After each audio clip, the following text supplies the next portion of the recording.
आईने में अपने खौफनाक अक्स को देखकर मिस्टर समील की हकीकत सामने आ गई। इसकी चीखों से सर्कस का पूरा माहौल लरज उठा और वो टेंट जो कभी लोगों की तफरी का जरिया था अब एक डरावना ख्वाब बन चुका था। जैसे जैसे मिस्टर समील आईने के सामने कमजोर होता गया वैसे वैसे इसके गिर्द का माहौल भी बिगड़ता गया। शाहीन ने मौका का फायदा उठाया और अपने दोस्तों फरहान और इमरान को मिस्टर समील के कब्जे से आज़ाद कराने की कोशिश की, मगर मिस्टर समील ने आखिरी कोशिश में अपनी बच्ची कच्ची ताकत इस्तेमाल की और सर्कस के अंदरूनी हिस्से को एक खौफनाक भूत घर में तब्दील कर दिया। दीवारें तंग हो गईं और हर तरफ से अजीब और गरीब आवाजें आने लगीं। फरहान और इमरान, जो अब भी मिस्टर समील के जादू के जेर असर थे, शाहीन की मदद के लिए आगे आए। तीनों ने मिलकर आईने को तोड़ने की कोशिश की क्योंकि उन्हें यकीन था कि यही मिस्टर समील की कमजोरी है। जैसे ही उन्होंने आईने को तोड़ने के लिए ज़रब लगाई, आईना चटकने लगा और मिस्टर समील की चीखें और तेज हो गईं। आखिरकार जब आईना मुकम्मल तौर पर टूट गया तो मिस्टर समील एक जोरदार चीख के साथ गायब हो गया। सर्कस का माहौल आहिस्ता आहिस्ता अपनी असली हालत में आने लगा और वो खौफनाक भूत घर दोबारा एक खाली खस्ता हाल टेंट में तब्दील हो गया। शाहीन, फरहान और इमरान सर्कस से बाहर निकले तो उन्होंने देखा कि गांव का माहौल भी बदल चुका है। वो तारीकी और खौफ जो गांव पर छाई हुई थी अब खत्म हो चुकी थी। लोगों के चेहरे पर एक बार फिर सुकून और मुस्कुराहट वापस आ चुकी थी। मगर ये कहानी यहां खत्म नहीं हुई। जब तीनों दोस्त वापस गांव पहुंचे तो उन्होंने एक अजीब सी चीज नोट की। इमरान के हाथ में एक छोटा सा आईना का टुकड़ा बचा हुआ था। जब इसने इसे अपने करीब देखा तो इसमें मिस्टर समील की मध्यम सी परछाई नजर आई जो अभी भी मुस्कुरा रही थी। ये देखकर तीनों दोस्तों के दिलों में एक बार फिर खौफ की लहर दौड़ गई। वो जान गए कि मिस्टर समील मुकम्मल तौर पर खत्म नहीं हुआ है, बल्कि इसका एक हिस्सा अब भी उनके साथ है। उन्होंने आईना का वो टुकड़ा गहराई में दफन कर दिया और अहद किया कि वो इस राज को हमेशा के लिए छुपाएंगे। मगर गांव के बुजुर्गों का कहना है कि जब भी चांदनी रात होती है और जब हवाएं अजीब सी सरगोशियां करती हैं तो मिस्टर समील की हंसी की मध्यम आवाज अब भी सुनाई देती। शायद वो वापस आने की कोशिश कर रहा हो, शायद वो कभी गया ही ना हो। ये राज गांव वालों के दिलों में हमेशा के लिए दफन हो चुका था, मगर उसके खौफ का साया हमेशा उनके साथ रहेगा।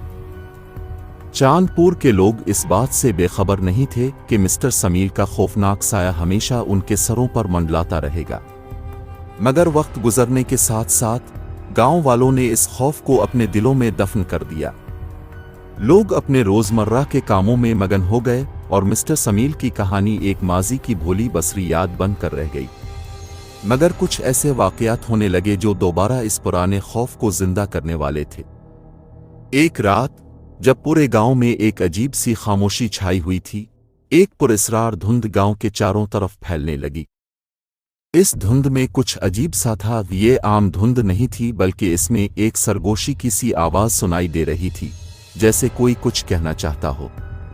ये आवाज इन लोगों को सुनाई दे रही थी जिन्होंने कभी मिस्टर समील की कहानी सुनी थी। इसी रात शाहीन एक बार फिर अजीब ख्वाब देखने लगा। उसने ख्वाब में वही आईना देखा जो उन्होंने मिस्टर समील को शिकस्त देने के बाद तोड़ा था।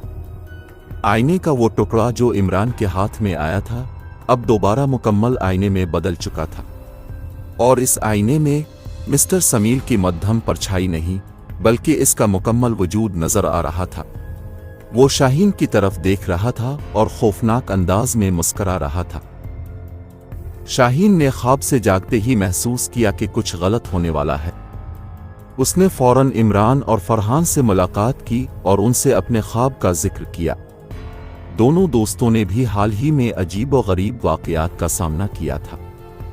फरहान ने बताया कि इसने रात के वक्त अपने घर के बाहर मिस्टर समील की हंसी सुनी थी, और इमरान ने कहा कि आईने का वो टुकड़ा जिसे उन्होंने दफन किया था इसके घर के बाहर पाया गया था। ये सब देखकर तीनों दोस्तों को यकीन हो गया कि मिस्टर समील वापस आ रहा है।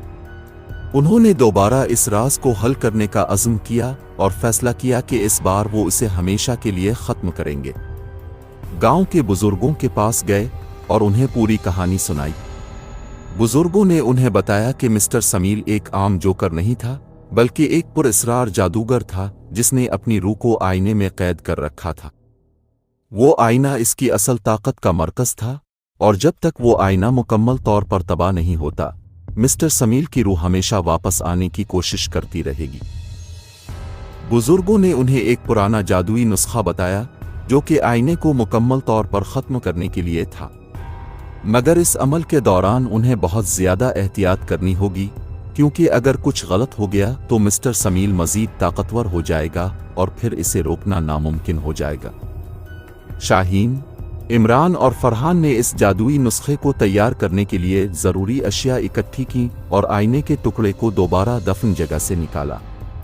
اس بار وہ آئینے کو ایک مقدس مقام پر لے گئے جہاں بزرگوں نے ان کے لیے حفاظتی دائرہ بنایا تھا۔ انہوں نے آئینے کے ٹکڑے کو مکمل کرنے کی کوشش کی تاکہ وہ اسے جادوئی طریقے سے تباہ کر سکیں۔ جیسے ہی آئینہ مکمل ہوا، مسٹر سمیل کی تصویر دوبارہ واضح ہو گئی اور اس کی مسکراہٹ اور زیادہ خوفناک ہو گئی۔